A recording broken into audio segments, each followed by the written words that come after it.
ರಾಷ್ಟ್ರೀಯ ಹೆದ್ದಾರಿ 66ರನ್ನ ನಮ್ಮ ಜೀವನಾಡಿ ಇದ್ದಂತೆ ಹೆದ್ದಾರಿಗಳಲ್ಲಿ ಇರುವಂತಹ ಮರಣಗುಂಡಿಗಳಿಂದ ನಿತ್ಯ ಅಪಘಾತಗಳು ಸಂಭವಿಸ್ತಾ ಇದ್ರೂ ಕೂಡ ಇಲ್ಲಿನ ಸಂಸದರು ಶಾಸಕರು ಮೌನವಾಗಿದ್ದು ರಸ್ತೆ ದುರಸ್ತಿಗೆ ನಿರ್ದೇಶನ ನೀಡದೇ ಇರುವುದು ವಿಷಾದನೀಯ ಸಂಗತಿ ಎಂದು ಕಾಂಗ್ರೆಸ್ ನಾಯಕ ಮಾಜಿ ಮೇಯರ್ ಶಶಿಧರ ಹೆಗ್ಡೆ ಆಕ್ರೋಶ ವ್ಯಕ್ತಪಡಿಸಿದ್ದಾರೆ. ಸುದ್ದಿಗಾರರ ಜೊತೆ ಮಾತನಾಡಿದ ಅವರು ಕೂಳೂರಿನಲ್ಲಿ ಹೊಂಡಕ್ಕೆ ಬಿದ್ದು ಮಾಧವಿ ಎಂಬುವರು ಸಾವನ್ನಪ್ಪಿರುವಂತಹ ಘಟನೆಯನ್ನು ಖಂಡಿಸಿದರು. ಅಪಘಾತದ ಹೊಣೆಯನ್ನು ರಾಷ್ಟ್ರೀಯ ಹೆದ್ದಾರಿ ಪ್ರಾಧಿಕಾರ ಹಾಗೂ ಸ್ಥಳೀಯ ಸಂಸದರು ಶಾಸಕರೇ ಹೊರಬೇಕೆಂದು ಆಗ್ರಹಿಸಿದರು. ಕೂಡಲೇ ಸಂತ್ರಸ್ತೆ ಮನೆ ಮಂದಿಗೆ ಗರಿಷ್ಠ ಪರಿಹಾರವನ್ನು ನೀಡಲು ಕ್ರಮ ವಹಿಸಬೇಕು ಎಂದು ಅವರು ಆಗ್ರಹಿಸಿದರು. ಇತ್ತೀಚಿನ ದಿನಗಳಲ್ಲಿ ಇಂತಹ ರಸ್ತೆಗಳಲ್ಲಿ ಆಗುವ ಅಪಘಾತಗಳ ಬಗ್ಗೆ ಕಾಂಗ್ರೆಸ್ ಪಾಲಿಕೆಯಲ್ಲಿ ಈ ಹಿಂದೆ ನಿರಂತರವಾಗಿ ಚರ್ಚಿಸುತ್ತಲೇ ಬಂದಿದೆ. ಜಪ್ಪಿನ ಮುಗರಿನಿಂದ ಮುಕ್ಕದವರೆಗೆ ಇರುವಂತಹ ಹೆದ್ದಾರಿಯಲ್ಲಿ ಆಗುವ ಸಮಸ್ಯೆಗಳ ಬಗ್ಗೆ ಚರ್ಚಿಸಿದ್ದೇವೆ. ರಾಷ್ಟ್ರೀಯ ಹೆದ್ದಾರಿಯ ರಸ್ತೆ ವಿನ್ಯಾಸದ ದೋಷದಿಂದಾಗಿ ನೂರಾರು ಅಪಘಾತಗಳು ನಡೀತಾ ಇವೆ. ನಗರ ಪಾಲಿಕೆ ಸಂಪರ್ಕಿಸುವ ರಸ್ತೆಗಳ ಜೋಡಣೆ ಎಲ್ಲೂ ವೈಜ್ಞಾನಿಕವಾಗಿಲ್ಲದ ಕಾರಣ ನಿತ್ಯ ಅಪಘಾತಗಳು ಸಂಭವಿಸ್ತಾ ಇವೆ ಎಂದು ದೂರಿದರು. ಮಾಜಿ ಕಾರ್ಪೊರೇಟರ್ ವಿನಯರಾಜ್, ಅನಿಲ್ ಕುಮಾರ್ ಮತ್ತು ರೌಫ್ ಅವರು ಮಾತನಾಡಿ ಇಲ್ಲಿನ ಸಂಸದರು ಇಬ್ಬರು ಶಾಸಕರು ಈ ಬಗ್ಗೆ ಯಾವುದೇ ಪ್ರಕ್ರಿಯೆಯನ್ನು ನೀಡದೆ ಮೌನವಾಗಿದ್ದಾರೆ ಎಂದು ಹೇಳಿದರು. ರಾಷ್ಟ್ರೀಯ ಹೆದ್ದಾರಿ 66 ಹೇಳಿದರೆ ಒಂದು ನಮಗೆ ಜೀವನಾಡಿ ಇದ್ದಾಗೆ. ರಸ್ತೆ ವಿನ್ಯಾಸದ ದೋಷ, ಅಸಮರ್ಪಕ ನಿರ್ವಹಣೆ, ಮೂಲಭೂತ ಸುರಕ್ಷಾ ವ್ಯವಸ್ಥೆ ಇಲ್ಲದಿರುವುದು, ಈ ಮೂರು ಸಮಸ್ಯೆಗಳಿಂದ ರಾಷ್ಟ್ರೀಯ ಹೆದ್ದಾರಿನ ಪ್ರಸ್ತುತ ಇವತ್ತಿನ ಸಮಸ್ಯೆಗಳಿಗೆ ಪ್ರಮುಖ ಕಾರಣ ಆಗಿದೆ ಹೇಳಿ ನಮ್ಮ ಅಂಶ.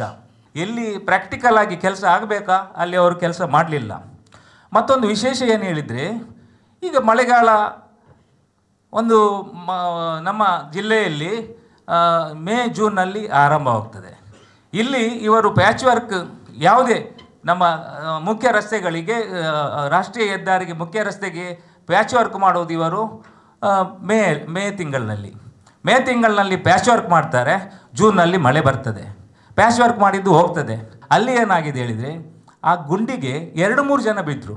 2-3 ಜನ ಬಿದ್ದರೂ 2 ತಿಂಗಳಿಂದ ಆ ಗುಂಡಿ ಶಾಶ್ವತ ಆಗಿದೆ. ಯಾಕೆ ಇವರಿಗೆ ನಮ್ಮ ರಾಷ್ಟ್ರೀಯ ಹೆದ್ದಾರಿ ಇಲಾಖೆಗೆ ಮೇಂಟೆನೆನ್ಸ್ ಮಾಡುವಂಥ ಕಾಂಟ್ರಾಕ್ಟ್ ಇಲ್ವಾ? ಇಷ್ಟು ಜೀವ ಬಲಿಯಾಯಿತು. ಇದರಲ್ಲಿ ಇಷ್ಟು ಜೀವ ಬಲಿಯಾದರೂ ನಮ್ಮ ಸಂಬಂಧಪಟ್ಟ ಪ್ರತಿನಿಧಿಗಳು ಮೂಕರಾಗಿರುವುದು ಭಾಳಷ್ಟು ಬೇಸರದ ವಿಚಾರ. ಇದಕ್ಕೆ ರಾಷ್ಟ್ರೀಯ ಹೆದ್ದಾರಿಗೆ ಸಂಬಂಧಪಟ್ಟ ಮುಖ್ಯ ಅಧಿಕಾರಿಗಳಿಗೆ ನೇರನ ಕಾರಣರಾಗಿದ್ದಾರೆ. ಇಲಾಖೆಯಲ್ಲಿ ನಿಷ್ಠೆಯಿಂದ ಕರ್ತವ್ಯ ನಿರ್ವಹಿಸಲು ಸಾಧ್ಯವಾಗದಿದ್ದರೆ ನೇರವಾಗಿ ಮನೆಗೆ ಹೋಗಲಿ. ನಮ್ಮ ಜಿಲ್ಲೆಯ ರಾಷ್ಟ್ರೀಯ ಹೆದ್ದಾರಿಗಳ ಬಗ್ಗೆ ಗಮನ ಹರಿಸಿ ಇನ್ನಾದರೂ ಮನುಷ್ಯನ ಜೀವಗಳು ಅಪಾಯಕ್ಕೆ ಸಿಲುಕದ ರೀತಿ ನಮ್ಮ ಜವಾಬ್ದಾರಿ ವಹಿಸಿಕೊಳ್ಳಲಿ ದಕ್ಷಿಣ ಕನ್ನಡ ಜಿಲ್ಲೆಯ ಸಂಸದರು ಹಾಗೂ ಶಾಸಕರಲ್ಲಿ ನಾವು ಆಗ್ರಹಿಸುತ್ತೇನೆ. ಇವತ್ತು ನೇರವಾಗಿ ನನ್ನ ಪ್ರಶ್ನೆ ಇಲ್ಲಿಯ ಸಂಸದರು ಮತ್ತು ಇಲ್ಲಿಯ ಇಬ್ಬರು ಶಾಸಕರುಗಳಿಗೆ. ಜನರು ನಿಮ್ಮನ್ನು ಆರಿಸಿ ಕಳಿಸಿರುವಂಥದ್ದು ಜನರಿಗೆ ಮೂಲಭೂತ ಸೌಕರ್ಯಗಳ ಬಗ್ಗೆ ಗಮನ ಹರಿಸಿ, ಯಾವ ಅಧಿಕಾರಿಗಳು ಸರಿಯಾಗಿ ಕೆಲಸ ಮಾಡ್ತಾ ಇಲ್ಲ ಅವರನ್ನು ಮಾನಿಟರ್ ಮಾಡುವಂಥದ್ದು, ಇಲ್ಲಿಯ ಮೂಲ ಅಭಿವೃದ್ಧಿಪಡಿಸುವಂಥ ನಿಟ್ಟಿನಲ್ಲಿ ನೀವು ಗಮನ ಹರಿಸಬೇಕು ಅಂತ ಹೇಳಿ, ಜನರ ಧ್ವನಿಯಾಗಿ ನೀವು ಕೆಲಸ ಮಾಡಬೇಕು ಅಂತೇಳಿ ನಿಮ್ಮನ್ನು ಪಾರ್ಲಿಮೆಂಟಿಗೆ ಮತ್ತು ವಿಧಾನಸಭೆಗೆ ನಿಮ್ಮನ್ನು ಆರಿಸಿ ಕಳಿಸಿರುವಂಥದ್ದು. ಇವತ್ತು ನಮ್ಮ ಸುರತ್ಕಲ್ಲಿನಿಂದ BC ರೋಡ್ ತನಕ ಇರುವಂಥ ರಸ್ತೆಯನ್ನು new Mangalore port road company limited ಇವರು ಇದನ್ನು ಅಭಿವೃದ್ಧಿಪಡಿಸಿರುವಂಥದ್ದು, ಹಣವನ್ನು ವ್ಯಯ ಮಾಡಿರುವಂಥದ್ದು.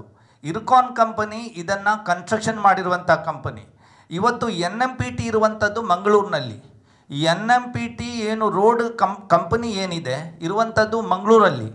ಯಾಕೆ ಇಲ್ಲಿಯ ಸಂಸದರು ಮತ್ತು ಇಬ್ಬರು ಶಾಸಕರುಗಳು NMPTಯ ಅಧ್ಯಕ್ಷರಿದ್ದಾರೆ, ಅವರ ಜೊತೆಗೆ ಚೇರ್ಮನ್ ಇದ್ದಾರೆ, ಅವರ ಜೊತೆಗೆ ಅಲ್ಲಿ ಮೀಟಿಂಗ್ ನಡೆಸಿ ಯಾಕೆ ತಕ್ಷಣ ಇದನ್ನು ಮೇಂಟೈನ್ ಮಾಡುವಂಥದ್ದು? ಯಾಕೆಂತ ಹೇಳಿದರೆ ಇವತ್ತು BC ರೋಡು ಒಂದೇ ಟೋಲ್ನಲ್ಲಿ ಸುಮಾರು 12 ಲಕ್ಷದಿಂದ 16 ಲಕ್ಷದವರೆಗೆ ಟಾರ್ಗೆಟ್ ಪರ್ ಡೇ ಕಲೆಕ್ಷನ್ ಅವರು ಇಟ್ಟಿರುವಂಥದ್ದು. ಹಾಗೆ ಹೇಳುವಾಗ ನಾವು ತಿಳ್ಕೊಳ್ಬೇಕಾ, ಸುಮಾರು 15ರಿಂದ 20 ಕೋಟಿ ವರ್ಷಕ್ಕೆ BC ರೋಡ್ ಟೋಲ್ನಲ್ಲಿ ಹಣವನ್ನು ಕಲೆಕ್ಷನ್ ಮಾಡುವಂಥ ಸಂದರ್ಭದಲ್ಲಿ ನಿಮಗೆ ಸುಮಾರು BC ರೋಡಿನಿಂದ ಸುರತ್ಕಲ್ವರೆಗೆ ಇರುವಂಥದ್ದು ಸುಮಾರು 30-32 ಕಿಲೋಮೀಟರ್ ಡಿಸ್ಟೆನ್ಸು.